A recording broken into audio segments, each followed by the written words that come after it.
Jeff Kastut, go ahead. Hey, Lynn, just wondering, the group's back together, had a few weeks now since the Olympics.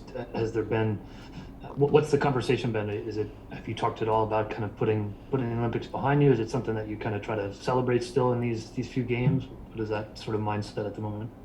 Yeah, I think it's two things. Obviously, everybody knows these are Carly's last games, so definitely trying to celebrate her and her career. Also celebrating the fact that we did bring home a bronze medal, but also the Olympics is now over and we need to focus and shift our minds. We have a World Cup hopefully to qualify for soon, and the faster we all get on the same page, the better off we'll be. So I think it's both, but definitely just excited and looking forward to the future. I mean, do you feel like it's ever too early? Probably not, but just in terms of thinking about World Cup qualifying, I guess on like our side of things, we are kind of always looking ahead and maybe too far ahead sometimes. But is that something that, you try not to get looking too far ahead, or is that like 2023 is already on the mind now that the Olympics are gone? Um, no, I think it's already on your mind. The Olympics came quick, even though we had a year in a gap. And before we know it, the World Cup qualifiers are going to be here, and the World Cup is going to be here. So I think, like I said, like the faster we can get people on the same page, the better. The more time we have to gel and get to know each other on not just a soccer level, but like a friendship level, the better we'll be. So. I don't think like we're thinking about like the next Olympics, but definitely the World Cup, the one right in front of us. That's not too far ahead. Excellent. Thanks, Jeff. Let's go back to Jessa Braun. Go ahead, Jessa. Hi, Lynn. Few younger players coming onto the field, like Katarina and Sophia. What kind of are you expecting from them? Um, exactly what they bring to the team. Kat is technically great. Soph will drive at you, and just new freshness. They are new, but they've definitely been in camp, been in this environment for a while. So I'm excited to see what their future holds and what they're going to bring to the team. But they have a hunger and a desire to stay here and make a name for themselves. So I'm excited to see them do it. Thank you. Let's go back to Kristen Mays, or go ahead.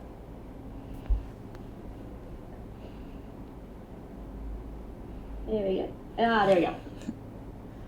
Hey, A face. and how's it going?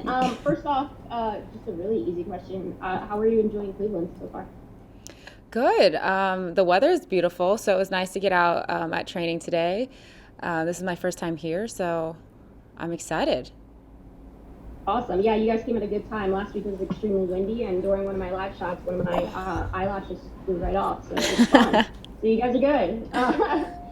Hopefully, you guys have a chance to go out and explore. One of the questions that I asked Mal right before you came on. Obviously, the team has been great. For the past several years, and I think going into the Olympics, and you guys knew this, that you guys had this spotlight that was on you guys, and definitely probably a lot of stress to perform. I mean, getting a bronze medal is incredible, but do you guys still have people who are saying, oh well, you guys are just going downhill, or the team's just obviously just falling apart, and how do you really deal with that? I think that this team has that all the time. I think because we have been so dominant for so long, we are under a microscope, and people are always going to judge. People are always going to say something because you're at the top. So, I think we brought home a bronze medal. It obviously wasn't a gold. It wasn't what we wanted, but it's still a medal, and I think that means something. And soccer is improving all over the world. So the competitiveness is getting harder. Do I think we're taking a dip? No, I think that people just want to criticize, and that is, it is what it is. So I think what you'll see at this team is we're always going to fight. We're always going to have a crazy competitive nature, and we still have some amazing soccer players. So you'll just have to wait and see, I guess.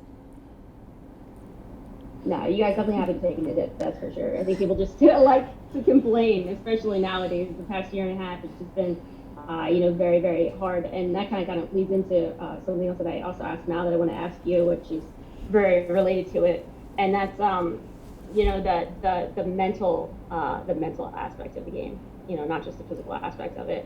I know that you were saying about, this progressing, and I know Kristen took some time away, and we saw at the Olympics, and you saw at the Olympics that there were several athletes, female athletes, in fact, like Simone Biles, who took some time away from competition.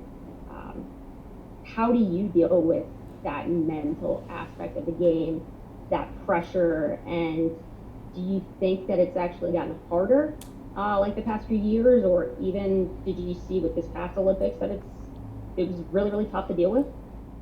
Yeah, well, first I want to say I think that Kristen being able to know herself and know that she needed to take a time away is very admirable, and I think the same for Simone and Naomi. I think the most important thing is mental health before, also physical health, obviously, but to be able to perform at this level, you have to be in the right state of mind. I think that COVID is definitely taking a harder hit on people than we all realize.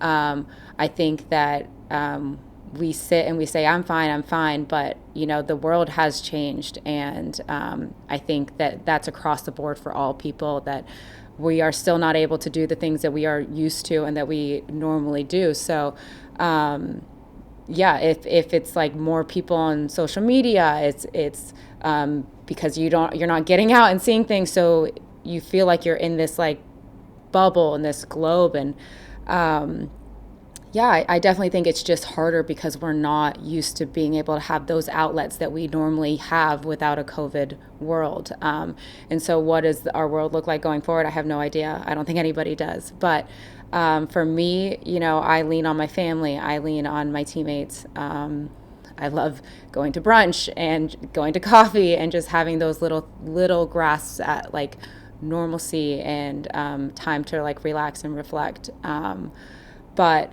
I think that athletes, you're going into a job that you not only have to be mentally on all the time, but you're physically exhausted too. So if somebody needs a mental break and to take that time for themselves, I think that's what's most important.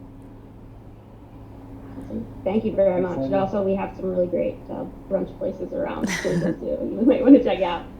Thanks, Lynn. Thanks, Lenny. Let's go to Alex Ozzie. Go ahead, Alex.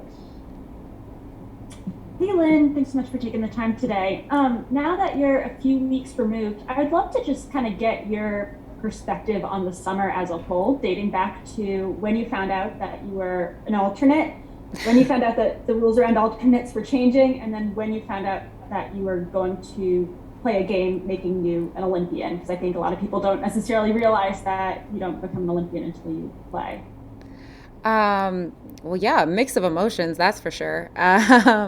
When I found out I was an alternate, I was obviously very grateful, but I felt like I didn't necessarily reach the goal that I wanted to be. I wanted to be a part of the 18. I wanted to hear that I was going to be an Olympian right off the bat. So definitely down, but also super grateful to be able to go to Japan and be with the delegation and to continue to be immersed in the environment and learn. Before we got to Japan, there was obviously rumors going around that the rule was going to change. But it wasn't official until we got to Japan. So there was a lot of like, congrats, you're an Olympian. And I was like, well, it's not official yet. I don't know. So it was like, wasn't going to get too excited until I knew it was 100% official. And then, you become an Olympian if you make the roster. And I thought that Vladko was just going to put the four of us alternates on a roster to be like, yes, I want to make sure everybody's an Olympian. And so when I got into the Australia game, again, super grateful, but wasn't necessarily the game I wanted, just because, I'm sure everybody knows at the end of the game, it was a slower one. I felt like I wasn't like being able to show what I can do, but still super grateful. So I was like, okay, that's my that's my time, that's my opportunity. And at the end of the day, I'm still an Olympian. And so then when I found out that I was going to start the next game, thank goodness I was wearing a mask because he said it in a team meeting, and I was in complete shock. And I quickly had to say, Lynn, gather yourself. You need to focus at what he's saying and get excited later on after the meeting's over. So it was definitely a mix of emotions. I keep saying grateful, but grateful that I was put on the roster in any capacity, and I was super grateful that the rule changed. But at the end of the day, like, I was just there to do whatever the team needed me to do. So when I first went in, I said, I'm going to be the biggest, best cheerleader I could possibly be. And then when the rule changed, I said, okay, I'm going to do the best. I'm going to be the best Lynn Williams I can be on the day on the field. And, the rest is history. So then when I didn't dress for the final game, that's my goal was to lose my voice screaming. And that's exactly what I did. One follow-up on that. I think probably everyone has an experience where it's like you have a missed opportunity and it just makes you more motivated. And I'm curious if that original, like being named as an alternate, like put more of a fire in your belly in terms of like looking forward to the games going ahead, like because you got that chance that you weren't expecting. Definitely. I felt like personally I had nothing to lose. People weren't expecting me to do anything because I wasn't supposed to really be there. But going forward past the Olympics, like I hope I never have to feel that feeling again of just almost making it. So I can't predict the future, but I hope that the next Olympics I'm on the 18. Who knows if they're going to open it up to 22, but I'm just going to try to be the best Lynn Williams I can possibly be on any given day. So we'll see. Awesome. Thanks, Lenny. And just to clarify, this past summer you became an Olympian if you were on a game roster for a match, an 18-player game roster. You didn't necessarily need to get to the game. But Lenny did, and she scored. Got an assist. Anyway, there's no more questions, it looks, for Lynn, so thanks for your time, Lenny. Yep. Thanks, everybody. Yep. And we'll talk to people tomorrow on Match Day Match 1. Thank you. Bye.